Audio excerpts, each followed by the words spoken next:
ನಮಸ್ಕಾರ, ನ್ಯೂಸ್ ಸಂಗಮಕ್ಕೆ ಸ್ವಾಗತ. ಮೊದಲಿಗೆ ಹೆಡ್ಲೈನ್ಸ್. ಕುಶಾಲನಗರ ತಾಲೂಕಿನ ಹೆಬ್ಬಾಲೆ ಗ್ರಾಮ ಪಂಚಾಯಿತಿ ವ್ಯಾಪ್ತಿಯ ಹಕ್ಕೆ ಹುಲಸೆ ಗ್ರಾಮಸ್ಥರು ನಡೆಸಿದ ಹೋರಾಟದ ಫಲವಾಗಿ ಬಸ್ ತಂಗುದಾಣ ನಿರ್ಮಾಣಕ್ಕೆ ಚಾಲನೆ ನೀಡಲಾಯಿತು. ಬೇಲೂರಿನ ಪುರಸಭೆಗೆ ಒಳಬರುವ ಹಳೆ ತರಕಾರಿ ಮಾರುಕಟ್ಟೆ ಆವರಣದಲ್ಲಿರುವ ವಾಣಿಜ್ಯ ಮಳಿಗೆಗಳು ಮೇಲ್ಚಾವಣಿಗೆ ಸಂಭವಿಸಿದೆ. ಕುಶಾಲನಗರ ತಾಲೂಕಿನ ಜ್ಞಾನಭಾರತಿ ಶಿಕ್ಷಣ ಸಂಸ್ಥೆಯ ಪ್ರಾಥಮಿಕ ಹಾಗೂ ಪ್ರೌಢಶಾಲಾ ವಿದ್ಯಾರ್ಥಿಗಳಿಗೆ ಡ್ರಗ್ಸ್ ಬಗ್ಗೆ ಜಾಗೃತಿ ಮೂಡಿಸಲಾಯಿತು.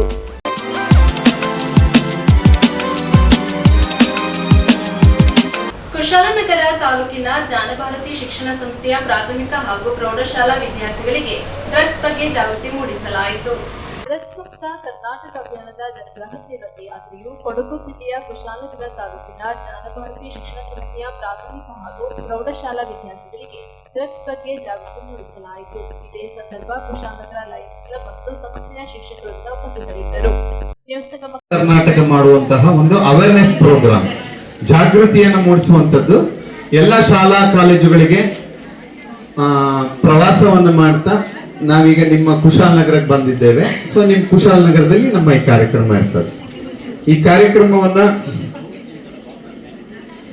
ಈ ಸರ್ಕಾರಿ ವಿದ್ಯಾರ್ಥಿಗಳಿಗೆ ಯಾಕೆ ಬೇಕು ಅನ್ನುವಂತಹ ಒಂದು ಚಿತ್ರಣ ನಿಮ್ಮ ಕಣ್ಣ ಮುಂದೆ ಬಂದ್ರೆ ನಾವು ಎತ್ತ ಸಾಕ್ತಾ ಇದ್ದೀವಿ, ಇದರ ಅವಶ್ಯಕತೆ ನಮ್ಗೆ ಯಾಕೆ ಬೇಕು ಅಂತ ಹೇಳೋದಾದ್ರೆ, ಒಂದು ಸಣ್ಣ ಚಟವಾಗಿ ಪ್ರಾರಂಭವಾದಂತಹ ಈ ಡ್ರಗ್ಸ್ ಅನ್ನುವಂಥದ್ದು, ಅಂದ್ರೆ ಮಾದಕ ವಸ್ತುಗಳನ್ನ ನಾವು ಸೇವನೆ ಮಾಡುವಂಥದ್ದು, ಈ ಪ್ರೌಢಾವಸ್ಥೆ ಮತ್ತು ಕಾಲೇಜಿನ ಈ ಹಂತದಲ್ಲಿರುವಂತಹ ವಿದ್ಯಾರ್ಥಿಗಳು ಗಾಂಜಾ ಆಗ್ಲಿ ಅಫೀಮ್ ಆಗ್ಲಿ ಅಂತ ವಸ್ತುಗಳ ಆ ಮಟ್ಟಕ್ಕೆ ಹೋಗ್ಲಿಲ್ಲ ಅಂದ್ರೂ ನಾವು ಗಮನಿಸ್ತಾ ಇರೋ ಹಾಗೆ ಒಂದು ಸಣ್ಣ ವೈಟ್ನರ್ ಅನ್ನ ಮೂಸುವಂತಹ ಚಟ ಇರಬಹುದು. ವಾಶ್ರೂಮ್ಗಳಿಗೆ ಹೋಗಿ ಒಂದು ಸಿಗರೇಟ್ ತುಂಡನ್ನ ಸೇದಿ ಅದರ ವಾಸನೆಯನ್ನ ತಗೊಳ್ಳುವಂಥದ್ದು ಇರಬಹುದು. ಅಂದ್ರೆ ಇದು ಸಣ್ಣದಾಗಿ ಪ್ರಾರಂಭವಾಗುವಂತಹ ಒಂದು ಗೀಳು, ನೋಡೋಣ ಒಂದ್ಸರಿ ಅನ್ನುವಂತಹ ಒಂದು ಸಣ್ಣ ಚಟ ಮುಂದೆ ಅದು ನಿಮ್ಮನ್ನ ಅದು ದಾಸನನ್ನಾಗಿ ಮಾಡ್ಕೊಳ್ತದೆ. ಅದರ ಮೂಲಕ ನೀವೇನ್ ಮಾಡ್ತೀರಾ, ಮನೆಯಲ್ಲಿ ಸುಳ್ಳು ಹೇಳೋದಿರ್ಬಹುದು, ಕಳ್ಳತನ ಮಾಡೋದಿರ್ಬಹುದು, ಈ ರೀತಿಯಾದಂತಹ ಜಾಲದೊಳಗೆ ನೀವು ಸಿಕ್ಕಾಕೊಳ್ತೀರಾ. ಹಾಗಾಗಿ ಅದನ್ನೆಲ್ಲ ಮಾಡುವಂಥದ್ದು ತಪ್ಪು. ಈ ಪರಿವರ್ತನೆ ನಮ್ಮಿಂದ ಆಗ್ಬೇಕು. ಬದಲಾವಣೆ ಅನ್ನೋದು ಜಗದ ನಿಯಮ. ಆ ಬದಲಾವಣೆ ಯಾರಿಂದ ಆಗ್ಬೇಕು, ಹೌದಲ್ವಾ? ಹಾಗಾಗಿ ನಮ್ಮಿಂದನೇ ಆ ಬದಲಾವಣೆ ಆಗ್ಬೇಕು. ಈಗ ನೀವೆಲ್ಲರೂ ಸಹ ಸಂಕಲ್ಪವನ್ನ ತೊಟ್ರಿ. ಏನ್ ಸಂಕಲ್ಪ ಮಾಡಿದ್ರಿ? ಡ್ರಗ್ಸ್ ಮುಕ್ತ ಕರ್ನಾಟಕವನ್ನ ಮಾಡ್ಲಿಕ್ಕೆ ನಾವೆಲ್ಲರೂ ಸಹ ಕೈ ಜೋಡಿಸ್ತೀವಿ ಅನ್ನುವಂತ ಸಂಕಲ್ಪವನ್ನ ಮಾಡಿದ್ದೀರಾ. ಹಾಗಾಗಿ ಆ ಮಾದಕ ವಸ್ತುಗಳ ಪರಿಣಾಮ, ಸೇವನೆಯ ಪರಿಣಾಮ ಎಂತಹದ್ದು ಅನ್ನೋದನ್ನ ನೀವು ಈಗಾಗಲೇ ನ್ಯೂಸ್ ಪೇಪರ್ಗಳ ಪರಿವರ್ತನಾ ಟ್ರಸ್ಟ್ ಇವರ ವತಿಯಿಂದ ನಮ್ಮ ಈ ಡ್ರಗ್ಸ್ ಮುಕ್ತ ಕರ್ನಾಟಕ ಅಭಿಯಾನ ಅನ್ನುವಂತ ಕಾರ್ಯಕ್ರಮವನ್ನು ಮಾಡ್ತಾ ಇದ್ದೇವೆ. ಸೊ ಈ ಡ್ರಗ್ಸ್ ಮುಕ್ತ ಕರ್ನಾಟಕ ಅಭಿಯಾನ ಮೈಸೂರು 9ನೇ ತಾರೀಕು ಶುರುವಾಗಿ ಸುಮಾರು ಒಂದು 19 ಜಿಲ್ಲೆಗಳಿಗೆ ಪ್ರವಾಸ ಇರುತ್ತೆ ಈ ಟ್ಯಾಗ್ಲು. ಸೊ 19 ಜಿಲ್ಲೆ ಮುಗಿಸಿ ಕೊನೆಯಲ್ಲಿ ಬ್ಯಾಂಗ್ಳೂರಿನಲ್ಲಿ ಸಪ್ತಾಹದಲ್ಲಿ 19ನೇ ತಾರೀಕು ಬ್ಯಾಂಗ್ಳೂರಿನಲ್ಲಿ ಕೊನೆಗೊಳ್ಳುತ್ತೆ. ತನ್ನ ವಿದ್ಯಾಭ್ಯಾಸದ ನಂತರ ತನ್ನ ಸೈನ್ಯಕ್ಕೆ ಸೇರಿ ಕೆಲಸ ಮಾಡಬೇಕು. ಯುವಕ ಯುವತಿ ಯಾರಾದ್ರೂ ಸರಿನೇ ಸೈನ್ಯದಲ್ಲಿ ಸೇರಿ ಕೆಲಸವನ್ನು ಮಾಡಬೇಕು. ಯಾಕೆಂದ್ರೆ ಇಸ್ರೇಲ್ ಸುತ್ತಮುತ್ತ ಇರುವಂತಹ ಪ್ರದೇಶ ಎಲ್ಲವೂ ಸಹ ಶತ್ರು ದೇಶಗಳೇ. ಹಾಗಾಗಿ ಪ್ರತಿಯೊಬ್ಬಂದು ಸಹ ಕರ್ತವ್ಯ ಇಸ್ರೇಲ್ ಅನ್ನ ರಕ್ಷಣೆ ಮಾಡಬೇಕು. ಹಾಗಾಗಿ ಪ್ರತಿಯೊಬ್ಬ ಪದವಿ ಪಡೆದಂತ ವಿದ್ಯಾರ್ಥಿನಿ ಸೈನ್ಯದಲ್ಲಿ ಸೇರಿ ಕೆಲಸ ಮಾಡಬೇಕು ಅನ್ನುವಂಥದ್ದು ಅಲ್ಲಿಯ ಒಂದು ನಿಯಮ ಇದೆ. ಇದೆಲ್ಲ ಹೇಗ್ ಬರುತ್ತೆ, ದೇಶಭಕ್ತಿ ಅನ್ನೋದು ಹೇಗ್ ಬರುತ್ತೆ, ನಾನು ಸೈನ್ಯಕ್ಕೆ ಸೇರ್ಬೇಕು ಅನ್ನೋದು ಹೇಗ್ ಬರುತ್ತೆ, ತನ್ನಲ್ಲೇ ತಾನು ಅದನ್ನು ಹೇಗೆ ತರ್ಲಿಕ್ಕೆ ಸಾಧ್ಯ ಆಗುತ್ತೆ ಅಂತ ಹೇಳಬೇಕಾದ್ರೆ ಅವ್ರು ಹೇಳಿದ್ರು, ಯಾವ ಯುವಕರ ತುಟಿಗಳಿಂದ ಯಾವ ಶಬ್ದಗಳು ಹೊರಗಡೆ ಬರುತ್ತೋ ಅದ್ರ ಮೇಲೆ ಆ ದೇಶದ ಭವಿಷ್ಯ ನಿಂತಿರುತ್ತೆ ಅನ್ನುವಂಥ ಮಾತನ್ನ ಇಸ್ರೇಲ್ನ ಒಬ್ಬರು ಪ್ರಮುಖರು ಹೇಳಿದ್ರು. ನಾವು ನಮ್ಮ ದೇಶದ ಭವಿಷ್ಯ ನಿರ್ಮಾಣ ಮಾಡಬೇಕಾದ್ರೆ ನಮ್ಮಿಂದ ಏನು ಹೊರಗಡೆ ಬರುತ್ತೆ ಅನ್ನುವಂಥದ್ರ ಮೇಲೆ ಈ ದೇಶದ ಭವಿಷ್ಯ ನಿಂತಿದೆ ಅನ್ನುವಂಥ ಮಾತು. ಯಾಕೆ ನಾವೆಲ್ಲರೂ ಸಹ ಜೀವನದಲ್ಲಿ ಒಂದು ದೊಡ್ಡ ಗುರಿಯನ್ನ ಇಟ್ಕೊಂಡು ಸಾಧನೆ ಮಾಡಬೇಕು ಅಂತ ಹೊರಡ್ತಾ ಇದ್ದೀವಿ. ನಮ್ಗೆಲ್ಲರಿಗೂ ಒಂದು ಗುರಿ ಇದೆ. ಕೇವಲ ಪಾಸ್ ಆಗೋದಷ್ಟೇ ಮಾತ್ರ ಅಲ್ಲ, ಏನಾದರೂ ಮಾಡಬೇಕು ಅನ್ನುವಂಥ ಗುರಿ ಇದ್ದೇ ಇದೆ. ಆ ಗುರಿಯನ್ನ ಸಾಧನೆ ಮಾಡಬೇಕಾದ್ರೆ ನಮಗೆ ಹತ್ತಾರು ರೀತಿಯಾದಂಥ ಈ ರೀತಿ ಸವಾಲುಗಳು ಅಂತೇಳಿ ಬರ್ತವೆ. ಇದರಲ್ಲಿ ಡ್ರಗ್ಸ್ ಅನ್ನುವಂಥದ್ದು ಸಹ ಒಂದು. ಹೇಗೆ ಮನುಷ್ಯನ ಜೀವನವನ್ನ ಹಾಳು ಮಾಡ್ಲಿಕ್ಕೋಸ್ಕರ ಹತ್ತಾರು ಸಂಗತಿ ಇದೆ. ಇವತ್ತು ಮೊಬೈಲ್ ಇದೆ, ಈಗ ಹತ್ತಾರು ಸಂಗತಿಗಳಿದೆ. ಇದ್ರ ಜೊತೆಗೆ ಈ ಡ್ರಗ್ಸ್ ಅನ್ನುವಂಥ ಜಾಲನು ಸಹ ನಮಗೆ ಗೊತ್ತಿಲ್ಲದೆ ಇದ್ದಂಗೆ ಒಳಗಡೆ ಹೋಗಿ ಸೇರ್ಕೊಳ್ಳುತ್ತೆ. ಹಾಗಾಗಿ ನಾವೇನ್ ಗುರಿ ಇಟ್ಕೊಂಡು ಕೆಲಸ ಮಾಡಬೇಕು, ನಾವೇನು ಜೀವನದಲ್ಲಿ ಸಾಧನೆ ಮಾಡಬೇಕು ಅಂತಿದ್ದೀವೋ ಆ ಸಾಧನೆ ಅನ್ನುವಂಥದ್ದು.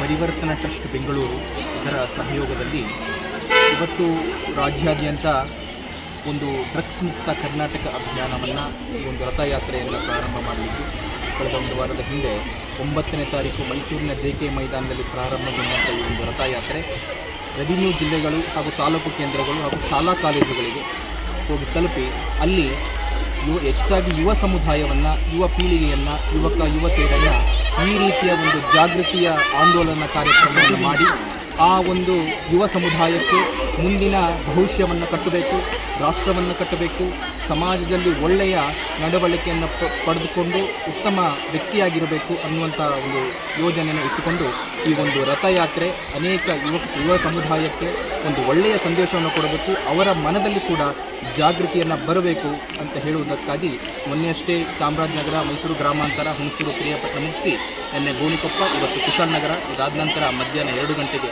ಸೋಮವಾರಪೇಟೆಯಲ್ಲಾಗ್ತದೆ ಕಾರ್ಯಕ್ರಮ. ಹಾಗೆ ಮುಂದೆ ಹೋಗ್ತಾ ಪುತ್ತೂರು, ಮಂಗಳೂರು, ಉಡುಪಿ, ಹೀಗೆ ಬೇರೆ ಬೇರೆ ಜಿಲ್ಲೆಗಳಿಗೆ ಹೋಗ್ತದೆ. ಒಟ್ಟು ಇದರ ಒಂದು ಗುರಿ ಅಂತ ಹೇಳಿದರೆ ಭಾರತ ಸದೃಢವಾಗಿರಬೇಕು, ಕರ್ನಾಟಕ ಡ್ರಗ್ಸ್ ಮುಕ್ತ ಆಗಿರಬೇಕು. ಕರ್ನಾಟಕ ಡ್ರಗ್ಸ್ ಮುಕ್ತ ಆದರೆ ನಮ್ಮ ಊರುಗಳಲ್ಲೂ ಕೂಡ ಡ್ರಗ್ಸ್ ಮುಕ್ತರಾಗಿ ಯುವ ಸಮುದಾಯವನ್ನು ಎಚ್ಚೆತ್ತುಕೊಳ್ಳುವಂಥ ಒಂದು ಜಾಗೃತಿ ಆಂದೋಲನ ಕಾರ್ಯಕ್ರಮ ಇದಾಗ್ತದೆ. ಡಾಕ್ಟರ್ ಎಚ್ ಬ್ರಹ್ಮಕೋಟಿ, ಕುಶಾಲನಗರ ತಾಲೂಕಿನ ಹಕ್ಕೆ ಹುಲಸೆ ಗ್ರಾಮಸ್ಥರು ನಡೆಸಿದ ಹೋರಾಟದ ಫಲವಾಗಿ ಬಸ್ ತಂಗುದಾಣ ನಿರ್ಮಾಣ ಕಾಮಗಾರಿಗೆ ಭೂಮಿ ಪೂಜೆ ನೆರವೇರಿಸಲಾಯಿತು. ವಿವಿಧ ಬೇಡಿಕೆಗಳ ಈಡೇರಿಕೆಗೆ ಒತ್ತಾಯಿಸಿ ಹಕ್ಕೆ ಹುಲಸೆ ಗ್ರಾಮಸ್ಥರು ಬುಧವಾರ ನಡೆಸಿದ ಹೋರಾಟದ ಫಲವಾಗಿ ಗುರುವಾರ ಬಸ್ ತಂಗುದಾಣ ನಿರ್ಮಾಣ ಕಾಮಗಾರಿಗೆ ಭೂಮಿ ಪೂಜೆ ನೆರವೇರಿಸಲಾಯಿತು. ಈ ಹಿಂದೆ ಹೆದ್ದಾರಿ ಅಭಿವೃದ್ಧಿ ಸಂದರ್ಭ ನೆಲಸಮಗೊಂಡ ಹಳೆಯ ತಂಗುದಾಣ ಸಮೀಪವೇ ನೂತನ ತಂಗುದಾಣ ನಿರ್ಮಾಣಕ್ಕೆ ಹೆಬ್ಬಾಲೆ ಗ್ರಾಮ ಪಂಚಾಯಿತಿ ಉಪಾಧ್ಯಕ್ಷೆ ಲತಾ, ಸಾಮಾಜಿಕ ಹೋರಾಟಗಾರ ಮೋಹನ್ ತಮ್ಮಯ್ಯ, ಲೋಕೇಶ್, ಸಂಪತ್ತು ಮತ್ತು ಗ್ರಾಮಸ್ಥರು ಭೂಮಿ ಪೂಜೆ ನೆರವೇರಿಸಿದರು. ಹಕ್ಕೆ ಹುಲಸೆ ಗ್ರಾಮಸ್ಥರು ವಿವಿಧ ಬೇಡಿಕೆಗಳ ಈಡೇರಿಕೆಗೆ ಒತ್ತಾಯಿಸಿ ಬುಧವಾರ ನಡೆಸಿದ ಹೋರಾಟಕ್ಕೆ ಅಧಿಕಾರಿಗಳು ಸೂಕ್ತವಾಗಿ ಸ್ಪಂದಿಸಿದ್ದಾರೆ. ಚರಂಡಿ ಸ್ವಚ್ಛಗೊಳಿಸಲಾಗದೆ ಹಾರಂಗಿ ಕಾಲುವೆ ಒತ್ತುವರಿ ತೆರವು ಕಾರ್ಯ ನಡೆಸಲಾಗುತ್ತಿದೆ. ಕೆರೆಗಳ ಒತ್ತುವರಿ ತೆರವು ಕಾರ್ಯ ಫೆಬ್ರವರಿ ತಿಂಗಳಲ್ಲಿ ಆರಂಭಿಸುವ ಭರವಸೆ ಅಧಿಕಾರಿಗಳು ನೀಡಿದ್ದಾರೆ. ಬಹು ಬೇಡಿಕೆಯ ತಂಗುದಾಣ ನಿರ್ಮಾಣಕ್ಕೆ ಇದ್ದ ಅಡ್ಡಿಯನ್ನು ನಿವಾರಿಸಿ ಲೋಕೋಪಯೋಗಿ ಇಲಾಖೆ ಸ್ಥಳ ಗುರುತಿಸಿಕೊಟ್ಟಿದ್ದು, ಕುಶಾಲನಗರ ರೋಟರಿ ವತಿಯಿಂದ ತಂಗುದಾಣ ನಿರ್ಮಾಣಕ್ಕೆ ಸಹಕಾರ ನೀಡಲಾಗುತ್ತದೆ. ವಾರದೊಳಗೆ ನೂತನ ತಂಗುದಾಣ ಉದ್ಘಾಟನೆ ನೆರವೇರಿಸಲಾಗುವುದು ಎಂದು ಸಾಮಾಜಿಕ ಹೋರಾಟಗಾರ ಸ್ಥಳೀಯ ನಿವಾಸಿ ಮೋಹನ್ ತಿಳಿಸಿದರು. ಈ ಸಂದರ್ಭ ಗ್ರಾಮಸ್ಥರಾದ ಲೋಕೇಶ್, ಚೆಲುವರಾಜ್, ಕೃಷ್ಣಪ್ಪ, ಸಂಪತ್, ಮಹೇಶ್, ಮಂಜುನಾಥ ಸ್ವಾಮಿ, ದೇವು, ಮಂಜು ಮತ್ತಿತರರು ಇದ್ದರು. ನ್ಯೂಸ್ ಸಂಗಮಕ್ಕಾಗಿ ರಮ್ಯ ರಘುಕೋಟಿ, ಕುಶಾಲನಗರ. ಹಾಸನ ಜಿಲ್ಲೆ ಬೇಲೂರಿನ ಪುರಸಭೆಗೆ ಒಳಪಡುವ ಹಳೆ ತರಕಾರಿ ಮಾರುಕಟ್ಟೆ ಆವರಣದಲ್ಲಿರುವ ವಾಣಿಜ್ಯ ಮಳಿಗೆಗಳ ಮೇಲ್ಛಾವಣಿ ಶಿಥಿಲಗೊಂಡಿದ್ದು ವರ್ತಕರು ಆತಂಕಗೊಂಡಿದ್ದಾರೆ. ಹಾಸನದಲ್ಲಿ ಬೇಲೂರಿನ ಪುರಸಭೆಗೆ ಒಳಪಡುವ ಹಳೆ ತರಕಾರಿ ಮಾರುಕಟ್ಟೆ ಆವರಣದಲ್ಲಿರುವ ವಾಣಿಜ್ಯ ಮಳಿಗೆಗಳ ಮೇಲ್ಛಾವಣಿ ಶಿಥಿಲಗೊಂಡಿದ್ದು ವರ್ತಕರು ಆತಂಕಗೊಂಡಿದ್ದಾರೆ. ಪಿಪಿ ನಾಗರಾಜ್ ಅಧ್ಯಕ್ಷರಾದಂಥ ಅವಧಿಯಲ್ಲಿ 1998ರಲ್ಲಿ ಅಂದಿನ ಲೋಕೋಪಯೋಗಿ ಸಚಿವರಾದ HD ದೇವೇಗೌಡರು ಶಾಸಕರಾಗಿದ್ದಾಗ HK ಕುಮಾರಸ್ವಾಮಿ ಇವರುಗಳ ವಾಣಿಜ್ಯ ಮಳಿಗೆಗಳನ್ನು ಉದ್ಘಾಟಿಸಿದರು. ವರ್ಷ ಕಳೆದಂತೆ ಮೇಲ್ಛಾವಣಿಯು ಮಳೆಯ ನೀರಿನಿಂದ ನೆನೆದು ಶಿಥಿಲಗೊಳ್ಳುವುದು ಹೆಚ್ಚಾಯಿತು. ಪುರಸಭೆಯ ಗಮನಕ್ಕೆ ತಂದರೂ ಪ್ರಯೋಜನವಾಗುತ್ತಿಲ್ಲ. ಮೇಲ್ಛಾವಣಿಯು ಒಳಭಾಗದಲ್ಲಿ ಗಾರೆ ಉದುರುತ್ತಿದ್ದು ವರ್ತಕರು ರೊಟ್ಟು ಇನ್ನಿತರ ವಸ್ತುಗಳನ್ನು ಇಟ್ಟು ರಕ್ಷಣೆ ಪಡೆಯುತ್ತಿದ್ದಾರೆ. ಕಟ್ಟಡಕ್ಕೆ ಅಳವಡಿಸಿರುವ ಬೀಮುಗಳನ್ನು ಕಬ್ಬಿಣ ತುಕ್ಕು ಹಿಡಿದು ಯಾವ ಸಂದರ್ಭದಲ್ಲಿ ಕೆಳಗೆ ಬೀಳುತ್ತದೆ ಎಂಬ ಆತಂಕದಲ್ಲಿ ವರ್ತಕರಿದ್ದಾರೆ. ಕೆಲವು ತಿಂಗಳ ಹಿಂದೆ ಕಟ್ಟಡದ ಮುಂಭಾಗದಲ್ಲಿ ಸಜ್ಜ ಕುಸಿದು ಬಿದ್ದಿದ್ದು ಸ್ವಲ್ಪದರಲ್ಲೇ ಜನ ಅಪಾಯದಿಂದ ಪಾರಾಗಿದ್ದರು. ಬಸ್ ನಿಲ್ದಾಣದ ಸಮೀಪ ಇರುವ ಖಾಸಗಿ ಕಟ್ಟಡದ ಮುಂಭಾಗದ ಸಜ್ಜ ಕುಸಿದು 3 ಜನ ಮೃತಪಟ್ಟ ಉದಾಹರಣೆ ಇದ್ದು ಇಂತಹ ಘಟನೆ ಇದೀಗ ಪುರಸಭೆಗೆ ಸೇರಿದ ವಾಣಿಜ್ಯ ಮಳಿಗೆಗಳಿಂದ ಆಗಬಾರದೆಂದು ವರ್ತಕರ ಹಾಗೂ ಸಾರ್ವಜನಿಕರ ಅಭಿಪ್ರಾಯ. ನ್ಯೂಸ್ ಸಂಗಮಕ್ಕಾಗಿ ಅನಂತರಾಜೆ ಅರಸ್, ಬೇಲೂರು. ಬೆಳಗಾವಿ ಜಿಲ್ಲೆಯ ವಿಭಜಿಸಿ ಪ್ರತ್ಯೇಕ ಚಿಕ್ಕೋಡಿ ಜಿಲ್ಲೆಗಾಗಿ ನಡೆದ ಧರಣಿ ಸತ್ಯಾಗ್ರಹ 10ನೇ ದಿನದ ಹೋರಾಟ ತೀವ್ರ ಸ್ವರೂಪ ಪಡೆಯಿತು. ವಿಶಾಲವಾದ ಬೆಳಗಾವಿ ಜಿಲ್ಲೆಯನ್ನು ವಿಭಜಿಸಿ ಚಿಕ್ಕೋಡಿ ಪ್ರತ್ಯೇಕ ಜಿಲ್ಲೆ ರಚನೆ ಆಗಬೇಕೆಂದು ನಡೆದ ದಶಕಗಳ ಹೋರಾಟದಲ್ಲಿ ಇಂದು 10ನೆಯ ದಿನಕ್ಕೆ ಕರ್ನಾಟಕ ರಾಜ್ಯ ರೈತ ಸಂಘ ಹಸಿರು ಸೇನೆಯಿಂದ ಬೆಂಬಲ ರಾಜ್ಯ ಕಾರ್ಯದರ್ಶಿಯಾದ ರಾಜು ಪವಾರ ಮುಖಂಡತ್ವದಲ್ಲಿ ನೂರಾರು ರೈತ ಹೋರಾಟಗಾರರು ವೇದಿಕೆಗೆ ಆಗಮಿಸಿ ಉಪವಿಭಾಗಾಧಿಕಾರಿಗಳ ಮೂಲಕ ಸರ್ಕಾರಕ್ಕೆ ಮನವಿ ಸಲ್ಲಿಸಿದರು. ನಂತರ ಅವರು ಮಾತನಾಡಿ, ಪ್ರಸ್ತುತ ಚಳಿಗಾಲ ಅಧಿವೇಶನದಲ್ಲಿ ಚಿಕ್ಕೋಡಿ ಜಿಲ್ಲೆ ಘೋಷಣೆ ಆಗಬೇಕು. ಇದಕ್ಕೆ ತಪ್ಪಿದ್ದಲ್ಲಿ ಎಲ್ಲ ರೈತರೊಂದಿಗೆ ಸೇರಿ ಉಗ್ರ ಹೋರಾಟ ಮಾಡಲಾಗುವುದು ಎಂದು ಎಚ್ಚರಿಕೆ ನೀಡಿದರು. ರಾಜ್ಯ ರೈತ ಸಂಘದ ತಾಲೂಕು ಮುಖಂಡರು ಆದ ಸಿದ್ದರಾಮ ಕರಂಗಾವಿ, ಕಲಗೌಡ ಪಾಟೀಲ್, ಸಹದೇವ ಚಿಮ್ಮಟ, ಶಿವಗೌಡ ಪಾಟೀಲ್, ವಿನಾಯಕ ಪಾಟೀಲ್, ಕೆಂಚಪ್ಪ ಕಾಮಗೌಡ, ಬಾಳೇಶ ಚೆನ್ನವರ, ಸಂತೋಷ ಮಠದ, ಅಶೋಕ ದಂಡಿನವರ, ಸತಿಗೌಡ, ಬಸಗೌಡನವರ, ಶಂಕರ ಪಡೇದ, ಅಧ್ಯಕ್ಷ ಸಂಜು ಬಡಿಗೇರ, ಕಾರ್ಯದರ್ಶಿ ಚಂದ್ರಕಾಂತ್ ಹುಕ್ಕೇರಿ, ಚಂದ್ರಶೇಖರ್ ಅರಂಬಾವಿ, ಮಹಾದೇವ ಬರಗಾಲೆ, ಸಿದ್ದಗೌಡ ಪಾಟೀಲ್, ಶಿವ ಮದಾಳೆ, ಸಿದ್ದು ಕಂಬಾಳೆ, ಸಂತೋಷ ಅಕ್ಕೆ, ಅಮೂಲ ನಾವಿ, ಡಿಎ ಮಾನೆ, ಅನಿಲ ನಾವಿ ಸೇರಿದಂತೆ ನೂರಾರು ಹೋರಾಟಗಾರರು ಉಪಸ್ಥಿತರಿದ್ದರು. ಈ ಒಂದು ಚಿಕ್ಕೋಡಿ ತಾಲೂಕಿನ ರೈತ ಸಂಘದ ಅಧ್ಯಕ್ಷರು ಆಗಿರುವಂತಹ ಮನೋಜ್ ಮನಗುಳಿ ಹಾಗೂ ಅವರೆಲ್ಲರ ಆತ್ಮೀಯ ತಂಡವನ್ನ ಮತ್ತೊಮ್ಮೆ ವೇದಿಕೆಗೆ ತುಂಬುವುದರಿಂದ ಮನೋಜ್ ಮನಗುಳಿ ಅಧ್ಯಕ್ಷರನ್ನ ಸ್ವಾಗತಿಸ್ತಾ ಇದ್ದಾರೆ. ಈಗ ಅವರು ತಮ್ಮ ಅಧ್ಯಕ್ಷ ನುಡಿಗಳನ್ನ ಮಾತನಾಡಬೇಕು ತಿಳ್ಕೊಂಡು ಅವ್ರನ್ನ ವಿನಂತಿಸ್ತಾ ಇದ್ದಾರೆ.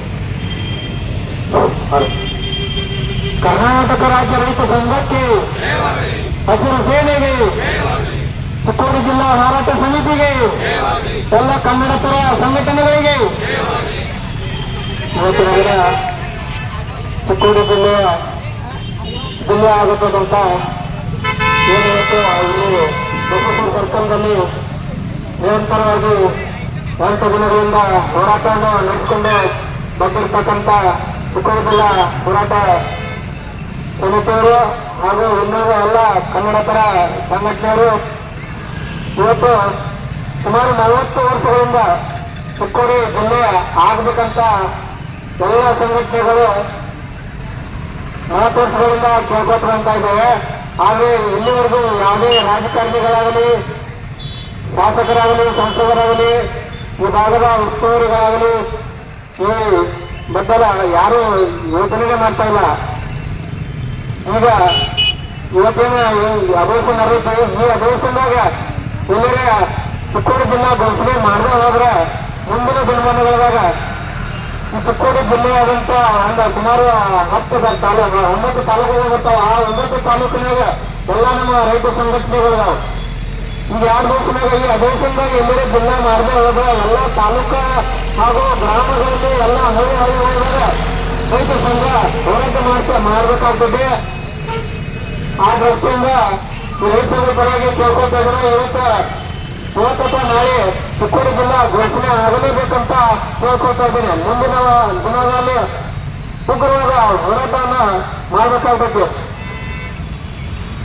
ಇದ್ರ ಮುಖಾಂತರ ಸರ್ಕಾರಕ್ಕೆ ಎಚ್ಚರಿಕೆಯನ್ನು ಕೊಡ್ತಾ ನಾನು ಮಾತಾಡಕ್ಕೆ ಅವಕಾಶ ಮಾಡಿಕೊಡುವಂತ ಚಿಕ್ಕೋಡಿ ಜಿಲ್ಲಾ ಹೋರಾಟ ಸಮಿತಿಗಳಿಗೆ ಮತ್ತೊಮ್ಮೆ ಧನ್ಯವಾದವನ್ನು ತಿಳಿಸುತ್ತಾ ವೇದಿಕೆ ಮೇಲೆ ಉಪಸ್ಥಿತರಂತ ಎಲ್ಲರಿಗೂ ಮತ್ತೊಮ್ಮೆ ಧನ್ಯವಾದ ತಿಳಿಸುತ್ತೇನೆ. ತಾಲೂಕು ಅಧ್ಯಕ್ಷರಾಗಿರುವಂತಹ ಮನೋಜ್ ಮನಗುಳಿ ಸರ್ ಅವರು ಈ 2 ದಿನಗಳಲ್ಲಿ ಚಿಕ್ಕೋಡಿ ಜಿಲ್ಲೆಯನ್ನ ಸರ್ಕಾರ ಘೋಷಣೆ ಮಾಡದೆ ಹೋದಾದ್ರೆ ಹಳ್ಳಿಗಳಿಗೂ ಕೂಡ ಜನರು ರೊಚ್ಚಿಗೆದ್ದು ಉಗ್ರವಾಗಿರ್ತಕ್ಕಂಥ ಹೋರಾಟವನ್ನು ಮಾಡಬೇಕಂತ ತಿಳ್ಕೊಂಡು ಸರ್ಕಾರಕ್ಕೆ ಅತ್ಯಂತ ಪ್ರಮುಖವಾಗಿರ್ತಕ್ಕಂಥ ಒಂದು ಮುನ್ನೆಚ್ಚರಿಕೆಯನ್ನು ಕೊಟ್ಟಿದ್ದಾರೆ. ಅವರಿಗೆ ನಮ್ಮ ವೇದಿಕೆ ಪರವಾಗಿ ಹೃದಯದ ಅಭಿಮಾನದ ಅಭಿನಂದನೆಗಳು. ಬೇಕೇ ಬೇಕು, ಬೇಕೇ ಬೇಕು. ಯಾತಕ್ಕಾಗಿ ಹೋರಾಟ, ಯಾತಕ್ಕಾಗಿ ಹೋರಾಟ, ಯಾತಕ್ಕಾಗಿ ಹೋರಾಟ, ಬೇಕೇ ಬೇಕು, ಬೇಕೇ ಬೇಕು. ಜಿಲ್ಲೆ ಆಗಲೇಬೇಕು, ಚಿಕ್ಕೋಡಿ ಜಿಲ್ಲೆ ಆಗಲೇಬೇಕು, ಚಿಕ್ಕೋಡಿ ಜಿಲ್ಲೆ, ಚಿಕ್ಕೋಡಿ ಜಿಲ್ಲೆ, ಚಿಕ್ಕೋಡಿ ಜಿಲ್ಲೆ ಬೇಕೇ ಬೇಕು, ಬೇಕೇ ಬೇಕು. ಯಾತಕ್ಕಾಗಿ ಹೋರಾಟ, ಯಾತಕ್ಕಾಗಿ ಹೋರಾಟ. ಧನ್ಯವಾದಗಳು ಸರ್. ಈಗ ನ್ಯೂಸ್ ಸಂಗಮಕ್ಕಾಗಿ ಧನ್ಯ, ಕುಶಲನಗರ. ಸಿದ್ದಾಪುರದ ಶ್ರೀ ಮುತ್ತಪ್ಪ ಮತ್ತು ಶ್ರೀ ಭಗವತಿ ದೇವಾಲಯದಲ್ಲಿ ಹುತ್ತರಿ ವೆಳ್ಳಾಟಂ ಶುದ್ಧ ಭಕ್ತಿಯಿಂದ ನಡೆಯಿತು. ಸಿದ್ದಾಪುರ ಶ್ರೀ ಮುತ್ತಪ್ಪ ಮತ್ತು ಶ್ರೀ ಭಗವತಿ ದೇವಾಲಯದಲ್ಲಿ ವರ್ಷಪೂರ್ತಿ ನಡೆಸಿಕೊಂಡು ಬರುವ ಉತ್ತರಿ ವೆಟ್ಟಳಂ ಶ್ರದ್ಧಾಭಕ್ತಿಯೊಂದಿಗೆ ಅದ್ದೂರಿಯಾಗಿ ನೆರವೇರಿತು. ಈ ದೈವಿ ಕಾರ್ಯದಲ್ಲಿ ಸುತ್ತಮುತ್ತಲೇ ನೂರಾರು ಭಕ್ತರು ಪಾಲ್ಗೊಂಡು ದೇವರ ದರ್ಶನ ಪಡೆದು ತೀರ್ಥ ಪ್ರಸಾದವನ್ನು ಸ್ವೀಕರಿಸಿ ದೇವಾಲಯದ ವತಿಯಿಂದ ಏರ್ಪಡಿಸಲಾದ ಅನ್ನ ಸಂತರ್ಪಣೆಯಲ್ಲಿ ಪಾಲ್ಗೊಂಡರು. ಈ ಸಂದರ್ಭ ಮಾತನಾಡಿದ ದೇವಾಲಯದ ಆಡಳಿತ ಮಂಡಳಿ ಕಾರ್ಯದರ್ಶಿ ಶಿಜು, ಕೊಡಗಿನ ಸುಗ್ಗಿ ಹಬ್ಬವಾದ ಉತ್ತರಿ ನಂತರ ಈ ದೇವಾಲಯದಲ್ಲಿ ಶ್ರೀ ಮುತ್ತಪ್ಪ ಮತ್ತು ತಿರುವಪ್ಪನ ವೆಟ್ಟಳಂ ನಡೆಸಲಾಗುತ್ತದೆ. ನಮ್ಮ ಪೂರ್ವಿಕರು ನಡೆಸಿಕೊಂಡು ಬರುತ್ತಿದ್ದ ಆಚರಣೆಯನ್ನು ನಾವು ಚಾಚು ತಪ್ಪದೆ ಪಾಲಿಸಿಕೊಂಡು ಬರುತ್ತಿದ್ದು, ಈ ವೆಟ್ಟಳಂ ಮುಗಿದ ನಂತರ ಫೆಬ್ರವರಿ ತಿಂಗಳಿನಲ್ಲಿ ನಡೆಯುವ ವಾರ್ಷಿಕೋತ್ಸವ ಕೆಲಸಗಳು ಪ್ರಾರಂಭವಾಗುತ್ತದೆ. 5 ದಿನಗಳ ಕಾಲ ನಡೆಯುವ ವಾರ್ಷಿಕೋತ್ಸವದಲ್ಲಿ ಗಣಪತಿ ಹೋಮ, ಚಂಡಿಕಾ ಹೋಮ, ನಾಗಪೂಜೆ ಸೇರಿದಂತೆ ದೈವಾರಾಧನೆ, ಗುಳಿಗ, ವಿಷ್ಣುಮೂರ್ತಿ, ದೇವಿಯ ಕೋಲದೊಂದಿಗೆ ಮುತ್ತಪ್ಪ, ತಿರುವಪ್ಪನ ಕೋಲಗಳು ನಡೆಸಲಾಗುತ್ತದೆ ಎಂದರು. ಈ ಸಂದರ್ಭದಲ್ಲಿ ದೇವಾಲಯದ ಅಧ್ಯಕ್ಷ ಪ್ರದೀಪ್ ಶೆಟ್ಟಿ, ಉಪಾಧ್ಯಕ್ಷ ಪೂರ್ಣಚ, ಖಜಾಂಚಿ ಬಾಬು, ಗೌರವ ಅಧ್ಯಕ್ಷ ರವಿ, ಶ್ರೀಧರನ್, ನಿರ್ದೇಶಕ ಸುಬ್ರಹ್ಮಣಿ, ಸದಸ್ಯರಾದ ಅನಿಲ್, ಶಿವರಾಜ್, ವಿನು, ಪ್ರಕಾಶ್, ರಾಜೀವ್ ಹಾಜರಿದ್ದರು.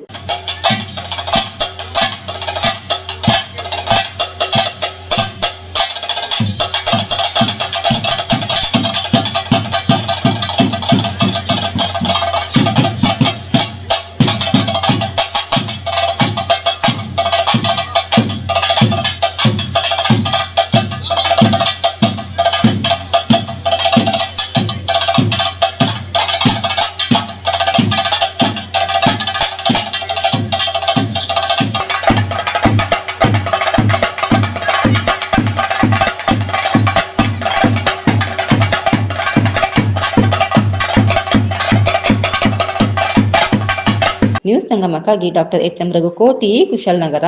ಕೊನೆಯಲ್ಲಿ ಮತ್ತೊಮ್ಮೆ ಹೆಡ್ಲೈನ್ಸ್.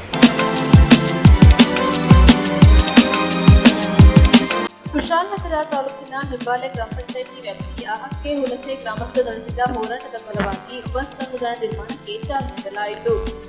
ಬೇಲೂರಿನ ಪುರಸಭೆಗೆ ಒಳಬರುವ ಹಳೆ ತರಕಾರಿ ಮಾರುಕಟ್ಟೆ ಆವರಣದಲ್ಲಿರುವ ವಾಣಿಜ್ಯ ಮಳಿಗೆಗಳು ಮೇಲ್ಚಾವಣಿಗೆ ಸಂಭವಿಸಿದೆ. ಕುಶಾಲನಗರ ತಾಲೂಕಿನ ಜ್ಞಾನಭಾರತಿ ಶಿಕ್ಷಣ ಸಂಸ್ಥೆಯ ಪ್ರಾಥಮಿಕ ಹಾಗೂ ಪ್ರೌಢಶಾಲಾ ವಿದ್ಯಾರ್ಥಿಗಳಿಗೆ ಡ್ರಗ್ಸ್ ಬಗ್ಗೆ ಜಾಗೃತಿ ಮೂಡಿಸಲಾಯಿತು.